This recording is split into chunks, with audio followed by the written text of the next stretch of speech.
क्या हाल है? कैसा चल रहा है लॉकडाउन? सही है ना? घर में बैठो तो ऐसा लगता है रोज संडे है, बाहर जाओ तो सिर्फ पुलिस के डंडे हैं। चलिए एक स्टोरी सुनाता हूँ। स्टोरी ये है कि एक गांव होता है, वहाँ पे काफ़ी बंदर होते हैं। इनफैक्ट जितने आदमी होते हैं लगभग उतने बंदर रहते हैं। तो एक रईस आदमी, एक बिजनेसमैन आदमी उस गांव में जाता है और बोलता है, यार मुझे बंदरों की बहुत ज़्यादा रिक्वायरमेंट है, मुझे एक्सपोर्ट करना है और आप मुझे बंदर ढूंढ के दो और एक बंदर के बदले मैं आपको 100 रुपये दूंगा। यार गांव वाले परेशान हो जाते हैं। उन्हें लगता है या तो ये आदमी पागल हो गया है या हमें पागल समझ रहा है, लेकिन दोनों ही सूरतों में हमारा क्या नुकसान है। उन्हें वो गाना याद आ जाता है कि इसमें तेरा घाटा मेरा कुछ नहीं जाता।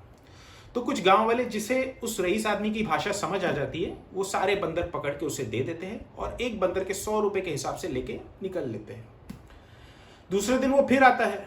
वो बोलता है, यार मुझे बंदरों की बहुत ज़्यादा रिक्वायरमेंट है, आप मुझे और बंदर ढूंढ के दो। हो सकता है आपको ढूंढने में थोड़ी तकलीफ होगी, लेकिन आज मैं आपको एक बंदर के 200 रुपये दूंगा। ये सुनकर गांव वाले परेशान हो जाते हैं। यार ये बात दूसरे शहरों, दूसरे गांव में ऐसे फैली जैसे बंदूक की गोली। उन्हें लगता है यार he is into some serious business. दोस्तों, सारे गांव वाले सारे बंदर ढूंढने में इकट्ठा हो जाते हैं और ढूंढ के उस आदमी को दे देते हैं और एक बंदर के 200 रुपये के हिसाब से लेके निकल लेते हैं। या तीसरे दिन वो फिर आता है, बोलता है, यार मुझे बंदरों की बहुत ज़्यादा रिक्वायरमेंट आ गई है, आप जितने भी बचे हुए बंदर हैं वो भी ढूंढ के लाओ। अब गांव में शायद ही कोई बंदर बचे हुए रहते हैं। गांव वाले हाथ उठा लेते हैं। तो बोलता है, यार ढूंढने में काफ़ी तकलीफ होगी, लेकिन मुझे बंदर चाहिए। हो सके तो आज आप उस एक बंदर के 500 रुपये ले लेना, लेकिन बंदर मुझे चाहिए। तो गांव वाले आसपास के गांव में जो भी बचे हुए बंदर रहते हैं, 6-7 बंदर, वो ढूंढ के उसे दे देते हैं और 500 रुपये के हिसाब से पैसे लेके निकल लेते हैं। पूरे गांव में जश्न का माहौल होता है, हर घर में पकवान बन रहे होते हैं। या चौथे दिन वो फिर आ जाता है।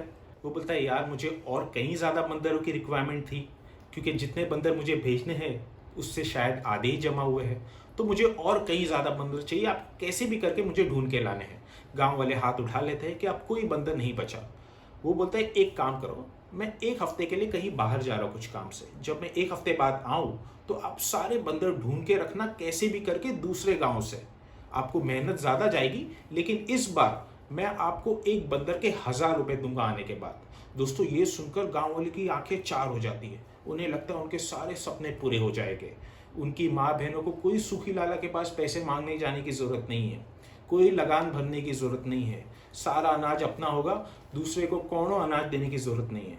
दोस्तों, ये सारे सपने गांव वाले देखने लग गए थे, लेकिन उनके पास बंदर ही नहीं थे वो सपना पूरा करने के लिए। ऐसे में उस रईस आदमी का एक मैनेजर हुआ करता था, जो उस खरीदे हुए बंदर की रखवाली करता था। वो मैनेजर उन गाँव वालों के पास जाता है और उनसे कहता है कि मैं आपको ये सारे बंदर 700 रुपये में बेच देता हूँ। मैं सेठ को आने के बाद बोल दूंगा कि या तो डकैती हो गई थी, या बंदर भाग गए, या कुछ चोरी हो गई थी, लेकिन सेठ को इतनी ज़रूरत है उन बंदरों की कि वो आपसे 1000 रुपये में खरीद लेगा। तो आपका भी 300 रुपये का फ़ायदा हो जाएगा और मेरा भी फ़ायदा हो जाएगा।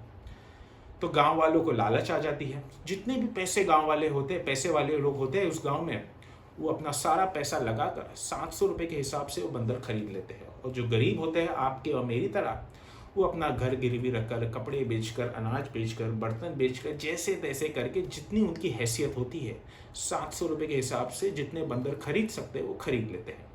तो बस अब इंतज़ार रहता है उस रईस आदमी का। एक दिन गुजरता है, 2 गुजरता है, 3, 4, 5, एक हफ्ता गुजर जाता है और फिर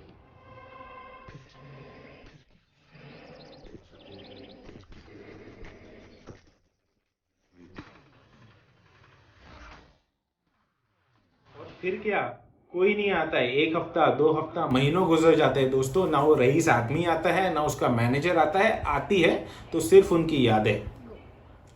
तो दोस्तों, आपको लग रहा होगा कि इस स्टोरी में आपको क्यों सुना रहा हूँ। दोस्तों, लॉकडाउन चल रहा है, हर कोई वेले बैठा हुआ है, आप, मैं। चल रहा है तो सिर्फ स्टॉक मार्केट। अब ऐसे एसएमएसेस काफ़ी आपको आए होंगे, कोई ब्रोकिंग कंपनी से, कोई ब्रोकर से, कोई एक अननोन पर्सन से। आपको क्या लग रहा है, कोई आपका भाई है, आपका दोस्त है, आपका चाहने वाला है, कोई एहसान आपने किया हुआ है कि आपको मैसेज भेज रहा है कि 10 रुपये की कंपनी है या फलाना ढिमका कंपनी है, 10 दिन बाद 20 रुपये हो जाएंगी, आप इन्वेस्ट करो, कंफर्म न्यूज़ है, गारंटेड न्यूज़ है। दोस्तों, ये खुद क्यों नहीं इन्वेस्ट कर सकता है उसमें? क्या खुद अपने पैसे डबल नहीं कर सकता है?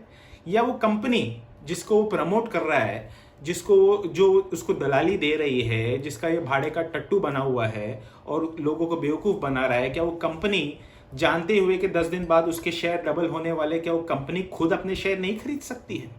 दोस्तों, ऐसे फेक एसएमएस से बचिए प्लीज़। ये सारी स्टोरी ये बंदर वाली स्टोरी से रिलेटेड है। ऐसा ही एक रईस आदमी एक XYZ कंपनी को देखता है, उसके 10 रुपए के शेयर फॉर एग्जाम्पल 12 रुपए में खरीदता है, 14 रुपए में खरीदता है, 15 में खरीदता है। तब ये कंपनी लोगों की आंखों में आती है, लोगों को लगता है यार 3 दिन में इसके 10 के 15 हो गए हैं। आस्ते आस्ते करके 16 रुपए होते हैं। फिर आप और मैं जैसे लोग उसे खरीदना स्टार्ट करते हैं। फिर ये कंपनी, ये रईस आदमी अपने दलालों के थ्रू, अपने ब्रोकरों के थ्रू लोगों तक एक अफवाह फैला देता है कि 4 दिन बाद ये 20 रुपए हो जाएंगी।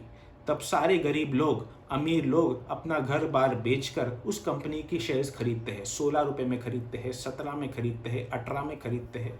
जब ये शेयर 19 रुपए हो जाता है तभी भी लोग खरीदते हैं क्योंकि 20 रुपए होने वाला है। और तब ये रईस आदमी अपने सारे शेयर जो ये 14, 12, 15 में खरीदा हुआ था ये बेच देता है। और वो शेयर कभी भी 20 रुपए नहीं होता है क्योंकि जो 20 रुपए में खरीदने वाला था उसने तो पहले ही अपने सारे शेयर्स बेच दिया है। तो प्लीज़ दोस्तों, ऐसे एसएमएस से बच के रहिए, इसको प्लीज़ इग्नोर करिए। आपको सही में अगर स्टॉक मार्केट, शेयर मार्केट में इन्वेस्ट करना है तो आप उसका कोई ट्यूटोरियल सीखिए, कोई कोर्स कीजिए। इसके काफ़ी फॉर्मूलाज होते हैं, काफ़ी एनालिसिस होते हैं, फंडामेंटल एनालिसिस, टेक्निकल एनालिसिस, काफ़ी रेशियोज होते हैं, P ratio, Sharpe ratio, trainer ratio, काफ़ी प्रॉफिट एंड लॉस स्टेटमेंट होते हैं, बैलेंस शीट्स होती है। ये सब देखकर इन्वेस्ट करना होता है। अगर आप ये कर सकते हो तो ठीक है, अगर नहीं कर सकते हो तो आप म्यूचुअल फंड्स के थ्रू इन्वेस्ट कर सकते हो। वो भी बहुत अच्छा तरीका है जहां पे आप अपना पैसा एक फंड मैनेजर को देते हो जो आपके बिहाफ में म्यूचुअल स्टॉक मार्केट्स में इन्वेस्ट करता है। वो काफ़ी रिलायबल और काफ़ी अच्छा तरीका है। तो दोस्तों, आप अपना वीडियो पसंद आया होगा तो प्लीज़ नीचे जो आपको लाल बटन दिख रहा है उसको प्लीज़ सब्सक्राइब करके ग्रे कर देना। बाकी अगर पसंद आया तो लाइक कीजिए, शेयर कीजिए, कमेंट कीजिए। नहीं पसंद आया तो डिसलाइक कीजिए। और अपना ख्याल रखिए। जल्दी मिलते एक नए वीडियो के साथ। और घर में तो हो गए आप, ख्याल रखिएगा।